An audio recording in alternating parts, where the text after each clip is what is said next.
ते व्रत कधी फलदायी होत नाही. पण आचरणाला नितांत महत्व व्रत करत असताना.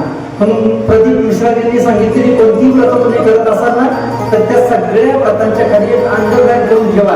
जर तुम्ही लिहून घेतले असतील कुठं तर त्याच्या खाली आचरण शुद्धी असा एक शब्द घेऊन त्याच्या खाली अंडरलाईन करून आचरण शुद्धी पाहिजे. आचरण जर शुद्ध असेल तर व्रत कधीही फल देणार नाही. आणि आचरण जर चांगलं असेल, आचरण जर पवित्र असेल तर व्रतच करण्याची गरज नाही तुम्हाला. ते पवित्र आचरणच तुम्हाला फळ देणार. केवळ भगवंताचं नामस्मरण केलं तरी आचरण शुद्ध असणाऱ्या व्यक्तीला सहज लिहिल्याचं प्राप्त होत असतं. म्हणून नितांत आवश्यकता आहे त्या आचरणाची आहे. ही कथा काय शिकवते आपल्याला? ब्रह्मदेवाने खोटं बोलल्याच्या नंतर त्याचा शिरच्छेद झाला आणि जगतामध्ये अपुच्छ झाला ब्रह्मदेव. ही कथा काय शिकवते आपल्याला? ही कथा ही शिकवण देते की शंकराची उपासना, शंकराचं व्रत करत असताना कधीही खोटं बोलता कामा नाही. किमान त्या दिवशी तरी, ज्या दिवशी आपण व्रत करत आहोत किमान त्या दिवशी तरी आपण कधी खोटं नाही बोललं पाहिजे. कारण भगवान शंकराला हाच राग येतो महाराज खोटं बोलणाऱ्याचा. भगवान श्री परमात्मा भोळी देवता आहे, गोष्ट खरी आहे. पण तुम्हाला वाटतं तितकी ती भोळी नाही, तितकी ती भोळी देवता नाही. भगवान शंकराला खोटं बोलणाऱ्याचा फार राग आहे. एवढा राग आहे की भगवंताने भैरवाची निर्मिती केली आणि ब्रह्मदेवाचं मस्तक उडवून टाकलं महाराज. कशामुळं? केवळ खोटं बोलल्यामुळे. कधी खोटं बोलू नका. इथून पुढे कधी सावध. हा आतापर्यंत बोलत असाल तुम्ही खोटं व्रताच्या दिवशी, पण आता इथून पुढं व्रताच्या दिवशी कधीही खोटं बोलू नका. आचरण चांगलं ठेवा, तरच ते व्रत फलद्रूप होईल, तरच ते व्रत तुम्हाला फलद्रूप फलसिद्धी प्रदान करेल.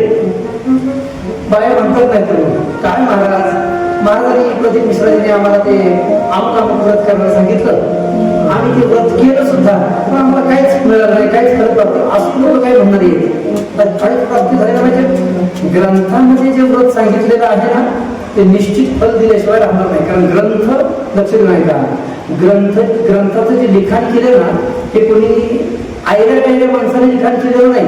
हा जो ग्रंथ तुमच्या समोर आहे ना हा ग्रंथ व्यासांनी लिहिलेला आहे. कोणी लिहिलेला आहे?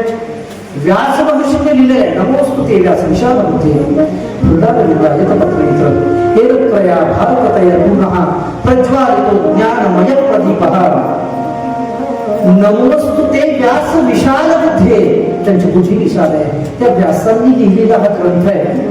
म्हणून हा ग्रंथ जो लिहिलाय ना तो व्यासाने टाइमपास म्हणून लिहिलेला नाही. ही गोष्ट तेवढीच महत्वाची आहे. टाइमपास म्हणून लिहिलं नाही. याच्यामध्ये लिहिलेली प्रत्येक गोष्ट ना गोष्ट, प्रत्येक शब्द ना शब्द हा खरा आहे.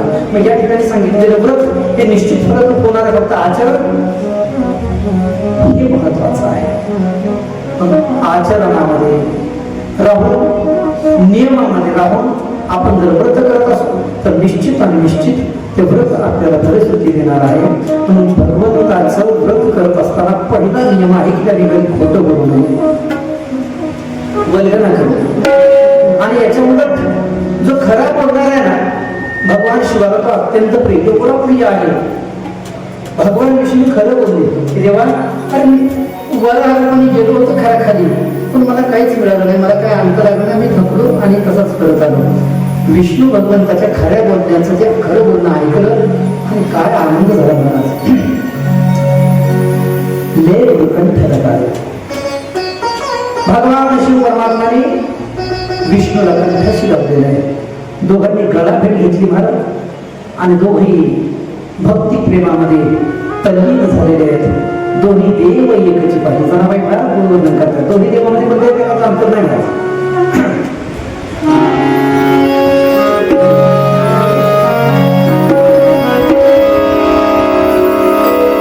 श्रीराम जय राम जय जय राम. श्रीराम जय जय जय राम.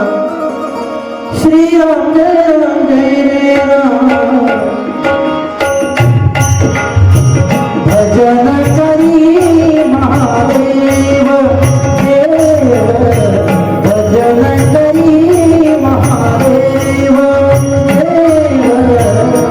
भजन करी महादेव देव. भजन करी महादेव. राम तुझी सदाशिव सदाशिव राम तुझी सदाशिव भजन करी महादेव भजन करी महादेव भजन करी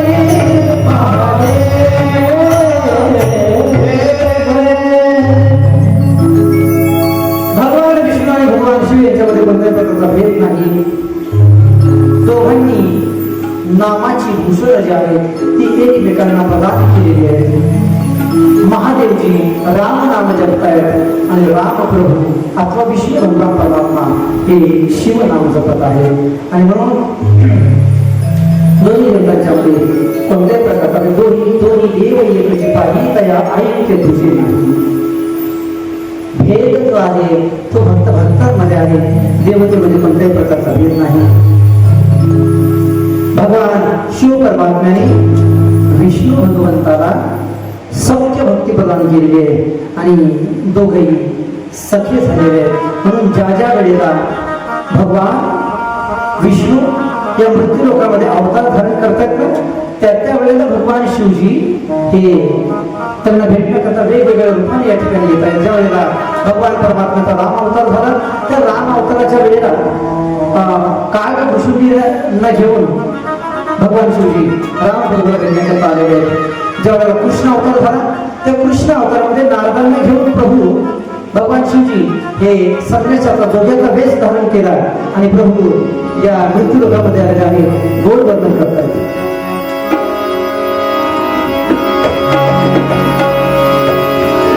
भगवान शिवजांनी महाराजजी संन्यासाचा वेश धारण केलेला आहे, गोकुळामध्ये आलेले आहे आणि आलम ठोकलेली आहे. संत वर्णन करतात.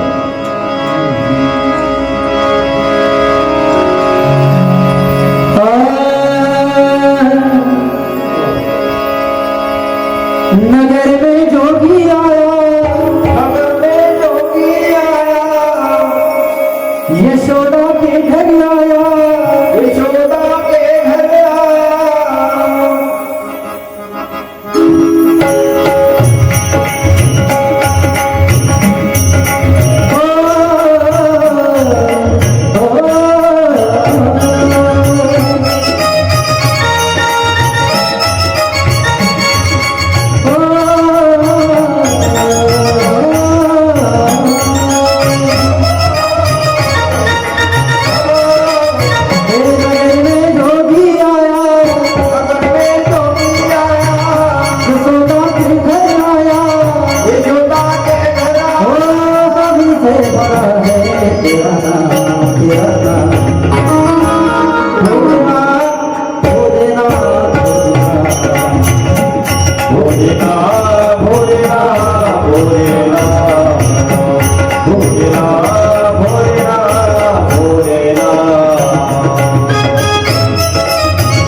आता भगवान शिव आणि भगवान विष्णूचा आहे.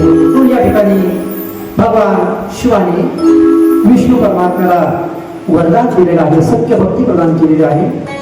आणि भगवान शंकराने एक विधान त्या ठिकाणी शिवपुराणामध्ये असं केलेलं आहे की लक्ष देऊ नका, फार महत्वाचं विधान आहे. भगवान शंकराने असं विधान केलं की भगवान शिव आणि भगवान विष्णू यांच्यामध्ये जर कोणी एखादा भक्त भेद करत असेल ना तर त्याची ती भक्ती त्याला नरकामध्ये नेईल. भगवान शंकरामध्ये आणि विष्णूमध्ये जर भेद करत असेल तर ती भक्ती नरकामध्ये नेईल. शंकराची भक्ती करतो आणि विष्णूची निंदा करत असेल तर भक्ती पावन होणार नाही. भगवान विष्णूची भक्ती करतो आणि शंकराची निंदा करत असेल तर ती भक्ती पावन होणार नाही. म्हणून वारकरी संप्रदाय या दोघांनाही अनुमोदन देणारा आहे, दोघांनाही एकपणे बघणार आहे. वारकरी संप्रदायामध्ये दोन उपवास महत्वाचे आहेत महाराज, दोन उपवास अत्यंत महत्वाचे आहेत. एक एकादशी, ज्याच्या गळ्यामध्ये तुळशीची माळ आहे त्यांनी एकादशी करणे हे अत्यंत आवश्यक आहे. पहिला उपवास आहे तो एकादशीचा आहे आणि दुसरा उपवास आहे तो सोमवारचा आहे. सोमवारचा उपवास आहे. व्रत एकादशी सोमवार न करती आणि कोण त्यांची गती होईल नेणं तो कोबऱ्याचा अभिप्राय आहे. म्हणजे सोमवारही केला पाहिजे आणि एकादशी केली पाहिजे. जेवढ्या आवडीने एकादशी करतो तेवढ्याच आवडीनं जर सोमवार केला तरी एकादशीचं फळ मिळतं मला. आणि जेवढ्या आवडीने एकादशी सोमवार करतो तेवढ्याच आवडीने त्याने जर एकादशी केली तर ते त्याच्या सोमवाराचं त्याला फळ प्राप्त होतं. अर्थ असा आहे की हे दोन्ही उपवास वारकरी संप्रदायामध्ये अमूल्य प्रकारचे आहेत. भगवान शंकराने विष्णूला आशीर्वाद दिला, ब्रह्मदेवाला शाप दिलेला आणि भगवान शिव परमात्मा अंतर्धान पावलेले आहेत. ब्रह्मदेव नतमस्तक झाले, भजित झालेले आहेत आणि चतुर्मुखी असणारे ब्रह्मजी हे आपल्या स्वस्थानी गेलेले आहेत. भगवान विष्णू क्षीरसागरामध्ये स्वस्थानी गेलेले आहेत आणि कालांतराने पुन्हा ब्रह्मा विष्णू आणि महेश यांचं पुन्हा एकदा ऐक्य प्रतिपादन प्राप्त झालेलं आहे. या तिघांच्या माध्यमातून पुन्हा एकदा सृष्टीचा उपक्रम झाला आणि वेगवेगळ्या प्रकारची सृष्टी या तिघांच्याही माध्यमातून आणि विशेष करून ब्रह्मदेवाच्या माध्यमातून सृष्टीची निर्मिती होत आहे. भगवान विष्णूच्या माध्यमातून त्याचा सांभाळ होत आहे आणि भगवान शंकराच्या माध्यमातून त्याचा संहार होत आहे. तीन देवांनी तीन प्रकारची खाती आपल्याकडे घेतलेली आहेत. उत्पन्न करण्याचं खातं ब्रह्मदेवाकडं, सांभाळण्याचं खातं भगवान विष्णूकडं आणि संहार करण्याचं खातं भगवान शंकराकडं आहे. लक्ष देऊ नका. इंग्लिशमध्ये देवाला गॉड म्हणतात, बरोबर ना? काय म्हणतात? गॉड. कशाला? देवा गॉड म्हणतात. स्पेलिंग आहे GOD, गॉड. का म्हटलं असेल बरोबर? दुसरी एखादी संज्ञा का नाही देता आली? गॉडच का म्हटलं असेल? त्या तीनही शब्दांची फोड केल्यानंतर आपण लक्षात येतं की त्याला गॉड का म्हणतात. तीनही शब्दांचा विग्रह करावा लागतो, स्पेलिंगचा विग्रह करावा लागतो. G अधिक O अधिक D बरोबर गॉड असं केलं म्हणजे समीकरण सुद्धा आपल्याला. G चा अर्थ वेगळा आहे, O चा अर्थ वेगळा आहे आणि D चा अर्थ वेगळा आहे. या तिघांना मिळून गॉड म्हणजे देव म्हटलेले. काय अर्थ आहे? हा गोड संकल्पना आहे महाराज.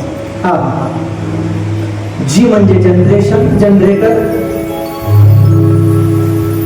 O म्हणजे ऑपरेटर आणि D म्हणजे डिस्ट्रॉयर. उत्पत्ती, स्थिती आणि प्रलय. उत्पत्ती, स्थिती आणि संहार या तीनही गोष्टींना एकत्रितपणे संज्ञा जर द्यायची ठरली ना तर त्याला गॉड म्हणावं लागेल, त्याला देव म्हणावं लागेल. जी म्हणजे जनरेशन, जनरेशन म्हणजे निर्माण करणार. भगवान ब्रह्मदेव कोण आहे? सृष्टीला निर्माण करणारा आहे. ओ म्हणजे ऑपरेटर, संचालन करणारा, सांभाळणारा. भगवान विष्णूकडे सांभाळण्याचं खातं आहे ऑपरेटर.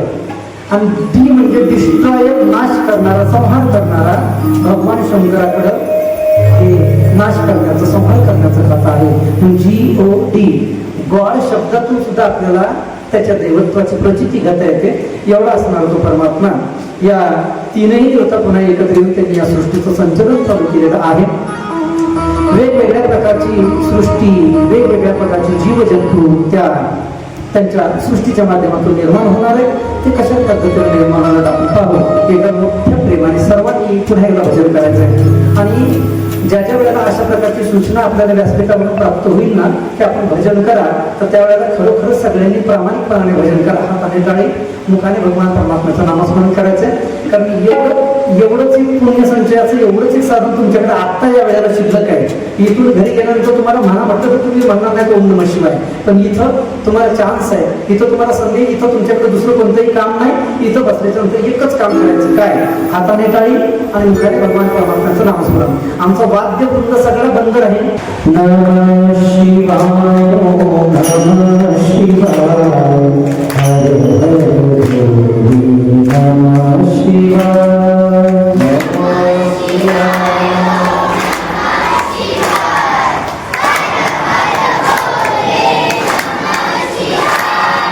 गंगाधरा शिव गंगाधराय, हर हर भोले नमः शिवाय.